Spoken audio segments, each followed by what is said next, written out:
നട്ടപ്പാതിരയ്ക്ക് മഴ നനയാൻ ഇന്ദു ചേച്ചിക്ക് വട്ടുണ്ടോ എന്നല്ലേ ഓർക്കുന്നത്. ഈ മഴ ഞാൻ നനയുന്നത് നമ്മുടെ കുട്ടുവിന് വേണ്ടിയാണ്. ആർമി മിക്കി എനിക്കിട്ടൊരു പണി തന്നു. കഴിഞ്ഞ ദിവസം മിക്കിയെ ഓമനിച്ച് ഇടയ്ക്കൊന്ന് വാശി കയറ്റിയപ്പോൾ മിക്കി എനിക്കിട്ടൊന്ന് കടിച്ചു. 5 ഇഞ്ചക്ഷൻ ഉണ്ട്. മൂന്നാമത്തെ ഇഞ്ചക്ഷൻ എടുക്കേണ്ടത് ഇന്നാണ്. രാവിലെ തൊട്ട് മഴ അങ്ങോട്ട് തുടങ്ങി. മഴ തോർന്നിട്ട് പോകാമെന്ന് ഓർത്തിട്ട് നടക്കുന്നുമില്ലായിരുന്നു. ഞാനാണെങ്കിൽ മഴ കണ്ട് ആസ്വദിച്ചങ്ങിരുന്നു. കട്ടൻ കാപ്പിയും കുടിച്ചുകൊണ്ട് മഴ കാണാൻ നല്ല സുഖമാണ്. ആർമി ഒരുങ്ങി പിടിച്ച് വന്നപ്പോഴേക്കും ലേറ്റായി. ഉച്ചയാകാറായിട്ടുണ്ടായിരുന്നു. മുണ്ടക്കയറ്റി എന്നപ്പം ഡോക്ടറില്ല, ഞായറാഴ്ചയല്ലേ. അതുകൊണ്ട് നേരെ കാഞ്ഞിരപ്പള്ളിക്ക് വെച്ച് പിടിച്ചു. അവിടെ ചെന്ന് ഇഞ്ചക്ഷൻ എടുത്തപ്പോൾ നല്ല വേദന ഉണ്ടായിരുന്നു. തിരിച്ചിറങ്ങി വന്നപ്പം ഒരു ബോണ്ടയും കോഫിയും അമ്മ വാങ്ങിത്തന്നു. തിരിച്ചു വന്നത് നമ്മൾ എരുമേലി വഴിയാണ്. ഇത് വാവൂര് പള്ളിയാണ്. ആർമി നിങ്ങൾ എത്ര പേര് കണ്ടിട്ടുണ്ടെന്നൊന്ന് കമൻറ്റ് ചെയ്യണേ.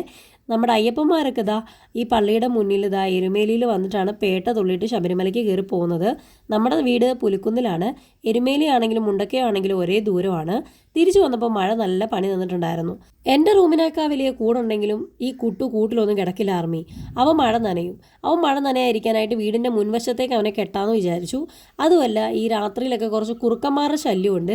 കുഞ്ഞ് പുറത്ത് കിടന്നാൽ കുറുക്കന്മാർ വല്ലതും വന്ന് കടിച്ചാലും നമുക്ക് ആ ജനൽ തുറന്ന് നോക്കാനും പറ്റത്തില്ല. അതുകൊണ്ട് മുൻവശമാണെങ്കിൽ ഒരു ജനലുണ്ട്, നമുക്ക് അവനെ ശ്രദ്ധിക്കാം. ഷീറ്റിൻ്റെ മുകളിൽ നിന്ന് വരുന്ന വെള്ളം കുത്തി വീഴുന്നത് തടയാനായിട്ട് ഷീറ്റിൻ്റെ വക്കിലായിട്ട് വലിയ ഓവ് ഫിറ്റ് ചെയ്ത് കൊടുത്തു. ആർമി അത് മാത്രമല്ല, കുഞ്ഞ് പിൻഭാഗത്ത് കിടന്നാൽ അത്ര സേഫ് അല്ലാന്ന് തോന്നി, അതുകൊണ്ടാണ് കേട്ടോ. പിന്നെ നമ്മുടെ ഒരു ആസ്ബറ്റോസിൻ്റെ ഷീറ്റിൻ്റെ ഒരു പീസ് എടുത്തിട്ട് ഹോളോ ബ്രിക്സിൻ്റെ മേളിൽ വെച്ച് മണ്ണോട് ചേർന്ന് കിടക്കാതെ മേളിൽ കയറി കിടക്കാനായിട്ടുള്ള ഒരു മാർഗവും കൂടെ നമ്മൾ സെറ്റ് ചെയ്ത് കൊടുത്തു. നമുക്കിതൊക്കെ സൗകര്യം പറ്റിയിട്ടുള്ള. ആർമി രാത്രിയിലല്ലേ, നമ്മൾ എന്ത് ചെയ്യാൻ പറ്റും. അത് കഴിഞ്ഞപ്പോഴേക്കും എന്താ ഇതുപോലെ ഓവിൽ നിന്ന് ഒരു സൈഡിലേക്ക് മാത്രം വെള്ളം വീഴാൻ തുടങ്ങി. കുട്ടു കിടക്കുന്നിടത്ത് വെള്ളം വീഴുന്നത് നമ്മൾ തടഞ്ഞിട്ടുണ്ട്. അങ്ങനെ ഇതിൽ കയറി നനയാനായിട്ട് ഭയങ്കര ആഗ്രഹം തോന്നി. അപ്പം വെള്ളം കുത്തി വീഴുകയാണ്. ഏറെ ശക്തി പെയ്യുന്ന മഴയുണ്ടായിരുന്നു.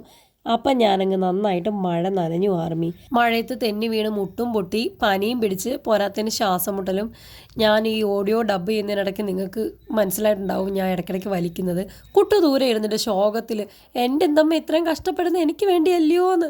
അല്ലടാ, എനിക്ക് മഴ നനയാനൊരു അവസരം കൂടി ആയി എന്ന മട്ടിൽ ഞാനും. ശരിക്കും പറഞ്ഞാൽ നന്നായിട്ട് തണുക്കുന്നുണ്ടായിരുന്നു എന്നെ.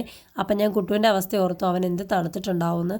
അപ്പോൾ അകത്ത് പോയി നല്ല ഉണങ്ങിയ ഒരു പഴയ നൈറ്റി പീസ് എടുത്തുകൊണ്ട് വന്ന് കുട്ടുവിനെ നന്നായിട്ടൊന്ന് തോർത്തി എന്നെ ഇങ്ങനെ നോക്കുന്നുണ്ടായിരുന്നു. മിണ്ടാപ്രാണിയല്ലേ, തണുത്താലും മരച്ചാലും ചൂട് വന്നാലും പൊള്ളലേറ്റാലും മുറിഞ്ഞാലും നമ്മളോട് പറയാൻ ദൈവം അവർക്ക് സംസാരശേഷി കൊടുത്തിട്ടില്ലല്ലോ, പാവം.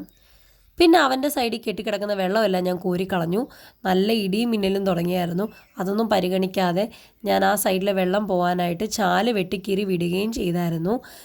ഇതൊന്നും നമുക്കൊരു കഷ്ടപ്പാടല്ല. കാര്യം എന്താണെന്ന് വെച്ച് കഴിഞ്ഞാൽ നമ്മുടെ പെറ്റ്സിന് വേണ്ടി നമ്മൾ എന്ത് ചെയ്യുന്നു, അതൊന്നും ഒരു കഷ്ടപ്പാടല്ല. ഞാനതുപോലെ മനുഷ്യനെ പോലെ തന്നെ മൃഗങ്ങളെയും പരിഗണിക്കുന്ന ഒരാളാണ്. അവനെക്കൊണ്ട് വരുന്ന സഹായം അവൻ തിരിച്ചും ചെയ്ത് അവിടെ മുള്ളിയെല്ലാം വെച്ചിട്ടുണ്ടായിരുന്നു. ഇത് കണ്ടോ, മഴ പെയ്താൽ ഞങ്ങളുടെ വീടിൻ്റെ അവസ്ഥ ഇതാണ്. ആർമി പുറകുഭാഗത്തെല്ലാം ഇതുപോലെ മഴ കുത്തി ഒലിക്കും. അതെല്ലാം കഴിഞ്ഞ് കുളിയെല്ലാം കഴിഞ്ഞ് ഇങ്ങോട്ട് വന്നപ്പോൾ അമ്മ നല്ല പഴംപൊരി ഉണ്ടാക്കിയിട്ടുണ്ടായിരുന്നു. കൂടെ ഏലക്ക ചായയും. വേറെ ലെവലായിരുന്നു. പഴംപൊരി പോരാഞ്ഞിട്ട് മിക്കിക്കും കുട്ടുവിനും കൊടുക്കാൻ അമ്മ തന്ന പാളേജി ബിസ്ക്കറ്റും കഴിച്ചു. ഇപ്പോഴല്ലേ ഇതൊക്കെ ഇവന്മാരുടെ ബിസ്ക്കറ്റായേ, പണ്ട് ഇത് നമ്മുടെ ബിസ്ക്കറ്റല്ലായിരുന്നു. ആർമി കുട്ടുവാണെങ്കിൽ ബിസ്ക്കറ്റൊന്നും കഴിക്കില്ല കേട്ടോ. കുട്ടുവിന് മീനും ചോറും ചിക്കനോ ബീഫോ ഒന്നും കൊടുത്താൽ കുട്ടുവിന് വേണ്ട. കുട്ടുവിന് എപ്പോഴും മീനും ചോറും.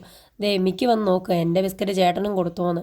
അപ്പോൾ നമ്മുടെ കുട്ടുവിന് ചോറും നല്ല മീൻകറിയും കൂട്ടി കുഴച്ച് വൈകിട്ടത്തേക്കുള്ള ഡിന്നറായിട്ടുണ്ട്. അവൻ കഴിക്കുന്നുണ്ടായിരുന്നു. ഇതൊക്കെ കാണുമ്പോൾ നമുക്ക് സന്തോഷമാണ് കേട്ടോ. അവൻ നേരത്തെ കിടന്നെടുത്ത് അവർ നല്ല രീതിയിലൊന്നുമല്ല അവനെ നോക്കിയത്.